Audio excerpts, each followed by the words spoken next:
আল্লাহ নবী সাল্লাল্লাহু আলাইহি সাল্লামের সরাসরি হাদিস, যে ব্যক্তি কবরের 3টা প্রশ্নের জবাব দিতে পারবে না, রাসূলুল্লাহ সাল্লাল্লাহু আলাইহি সাল্লাম বলেন আল্লাহ তাআলার পক্ষ থেকে তখন ফেরেশতাদের কাছে ঘোষণা আসবে, আফরিশুহু মিনান নার ওয়ালবাসুহু মিনান নার ওয়াফতাহু লাহু বাবান ইলান নার।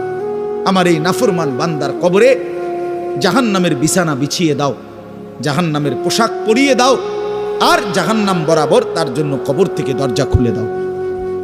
ফেরেশতারা যখন এই কার্যক্রমটা শেষ করবে, প্রথম জাহান্নামের বিছানা বিছায় দিছে, পোশাক পরায় দিছে, জাহান্নাম বরাবর দরজা খুলে দিছে, আল্লাহ নবী সাল্লাল্লাহু আলাইহি ওয়াসাল্লাম বলেন একজন ফেরেশতা এসে তখন ফায়ুদরাবু লাহু বিমিতরাকাতিম মিন হাদিদিন, নবীজি সাল্লাল্লাহু আলাইহি সাল্লাম বলেন তখন একটা লোহার হাতুড়ি, লোহার গুর্জ, লোহার হাতুড়ি দিয়ে একজন ফেরেশতা তাকে একটা আঘাত করবে।